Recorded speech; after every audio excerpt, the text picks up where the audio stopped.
তুমি তোমার জীবনকে, তুমি তোমার সময়গুলাকে সুন্দরভাবে পরিচালনা করবা, শরীয়সম্মতভাবে পরিচালনা করবা।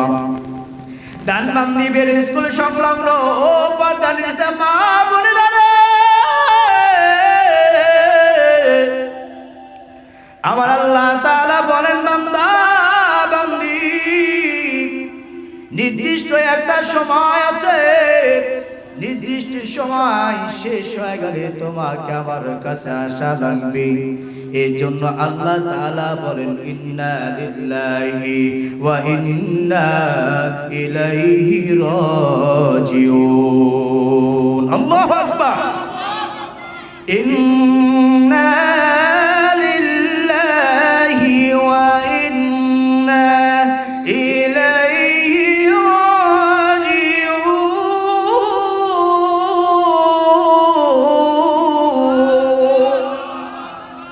আল্লাহ রাব্বুল আলামিন বলেন, বান্দার বান্দি, তুমি যেখানে থাকো না কেন, যে অবস্থায় থাকো না কেন, যে দেশেই থাকো না কেন, যে অবস্থায় থাকো না কেন, আমি আল্লাহ তাআলা নির্দিষ্ট সময় আসলে আমার কাছে আসা লাগবে। এমন কোন শক্তি নাই আজরাইলের থাবা থেকে আমাকে আপনাকে হেফাজত করবে, এমন কোন শক্তি নাই আজরাইলের থাবা থেকে আমাকে আপনাকে হেফাজত করবে। এই জন্য আল্লাহ তাআলা বলেন, বান্দার বান্দিরা, আমার কাছে অবশ্যই তোমাদের আশা লাগবে। এই জন্য আসার আগে পূর্ণ প্রস্তুতি নিয়ে তোমাকে আমার কাছে আসা লাগবে। এর জন্য দানবান্দির মা বোনেরা রে, মনোযোগ দিয়ে আলোচনাগুলো শোনা চাই। কত মাকে দেখলাম গত বছর ছিলেন, কিন্তু আজকে নাই, তারা অন্ধকার কবরে শায়িত। কত বাবাকে দেখেছি তারা অন্ধকার কবরে শায়িত। কত যুবক ভাইকে দেখেছি তারা অন্ধকার কবরে শায়িত। কত বোনকে দেখেছি তারা আজকে না অন্ধকার কবরে শায়িত। পর্দানিষ্ঠা মা, চোখটারে বন্ধ করিয়া তুমি একটু খেয়াল করো রে মা। তোমার পার্শ্ববর্তী আমার বোন ছিল, আমার বান্ধবী ছিল, আজকে কবরে বাসিন্দা হয়ে গেছে। কথা বলেন ঠিক কিনা? আমার আপনার অনেক বন্ধু ছিল, একসাথে 4 হোস্টেলে বসে চা খাইছি, কিন্তু আমার বন্ধু আজকে নাই, অন্ধকার কবরে শায়িত। একদিন না একদিন আমারও তো চলে যাওয়া লাগবে। এই জন্য ভাই, মওতের প্রস্তুতি না আমাদের থাকা লাগবে। এই জন্য ভাই, ঈমান বহুত বড় একটা দৌলত, ঈমানের নাম। ঈমানটা অনেক দামি জিনিস, যার ঈমান নাই সে বেঈমান হালতে মৃত্যুবরণ করবে। এই জন্য ঈমান সবচাইতে বড় একটা জিনিস, বড় একটা পাওয়ার, যার দিলের ভিতরে আল্লাহ ঈমান দান করেছে। আমার আল্লাহ তাআলা বলে, ঈমান নিয়ে তুমি কবরে আসবা। বান্দা আর বান্দি, তোমার কবরের ভিতরে 3টা সওয়াল করবে। তোমার ভিতরে ঈমান থাকার কারণে, তোমার ভিতরে নেক আমল থাকার কারণে, তোমার ভিতরে ইবাদত থাকার কারণে আমি আল্লাহ তাআলার হুকুমে তোমার কবরখানাগুলোকে আমি জান্নাতের বাগান বানায় দিব। জোরে সুবহানাল্লাহ। জান্নাতের বাগান বানায় দিবে। ঈমান নিয়ে, ঈমান বহুত বড় একটা দৌলত। ও মা, তুমি খেয়াল করো, তুমি কত দামি, তুমি আল্লাহর কত একটা দামি বান্দি। ও মা, তুমি জানো না তোমার দাম আল্লাহর কাছে কত, জানো না? তোমার মতো মা, তোমার মতো মা কে আল্লাহ তাআলা কত সুন্দর দামি তারা বানাইছেন রে মা। আমরা আমাদের দাম জানি না, আমরা আমাদের দাম জানি না। মা ফাতিমা রাদিয়াল্লাহু তাআলা আনহা বলেন, আমি জান্নাতি রমণীদের সরদারনি হব, জান্নাতে যতগুলা মহিলা প্রবেশ করবে শত সকল মহিলাদের আমি সর্দারনি হব। এই জন্য বলে যারা আমার মতো ঈমান আর আমল নিয়ে কবরে আসতে পারবা তাদের জন্য কবরখানাকে জান্নাতের বাগিচা বানায় দেওয়া হবে। এর জন্য মা বোনেরা মনোযোগ দিয়ে শুনবেন, ঈমানটা বহুত বড় একটা দৌলত, ঈমানটা বহুত বড় একটা দৌলত। আল্লাহ রাব্বুল আলামিন বলেন এই ঈমানের কারণে বান্দা তোমার অনেক দামি, তুমি বান্দা হয়ে আসতে পারবা আমার কাছে। এই জন্য প্রসিদ্ধ একজন সাহাবী হযরত বেলাল রাদিয়াল্লাহু তাআলা আনহু, আপনারা সকলে তার নাম শুনেছেন। হযরত বেলাল রাদিয়াল্লাহু তাআলা আনহু দেখতে তেমন সুন্দর ছিলেন না,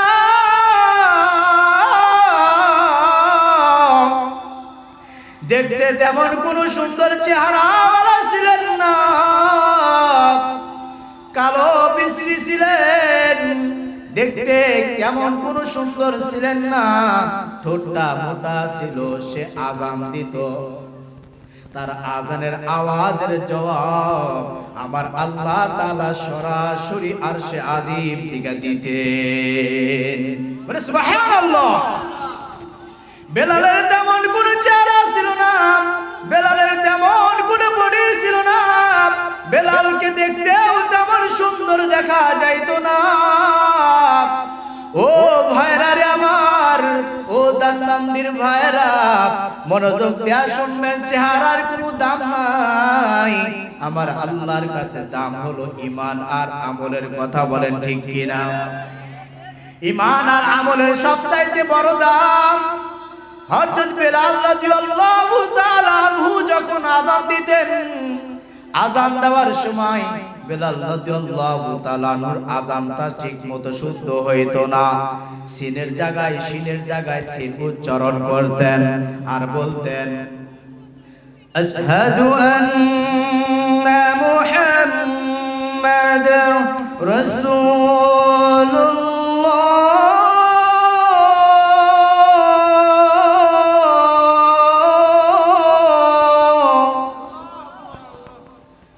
أشهد أن محمدا رسول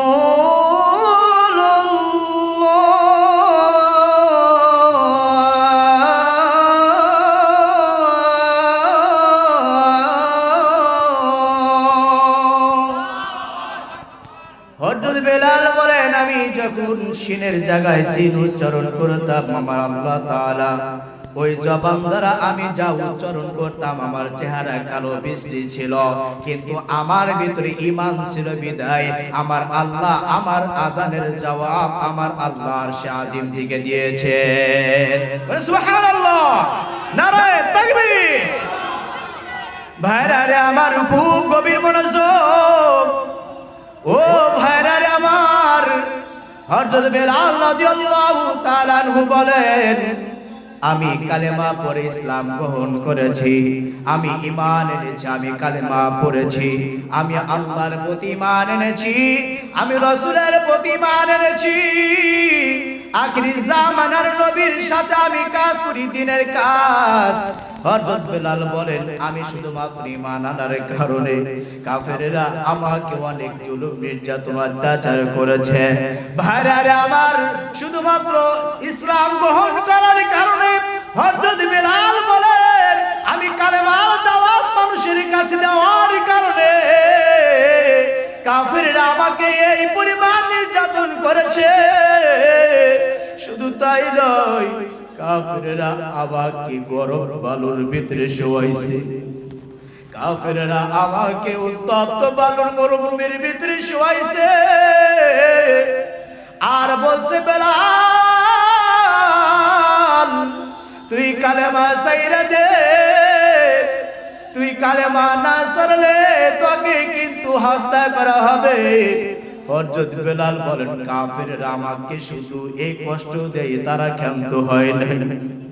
পর্দানিষ্ঠা মা বোনেরা মনোযোগ দিয়ে শুনবেন না মা, তারা ইসলামের জন্য কত কষ্ট করেছে, হযরত বেলাল বলেন এরকম ভাবে মরুভূমির ভিতরে গরম বালুর উপরে আমাকে এরকম ভাবে শোয়াইছি, কাফেররা হাতের উপরে পা দিয়া বালুর উপরে শোয়ায় রাখছি, পায়ের উপরে পা দিয়া এই পরিমাণ নির্যাতন আমাকে বেলাল ডাক দিয়া বলে ও সারা পৃথিবীর মানুষ রে, তোমরা জানো না আমি বেলালকে কি পরিমাণ অত্যাচার করেছে, আমি বেলালকে কি পরিমাণ তারা নির্যাতন করেছে, আমি বেলালকে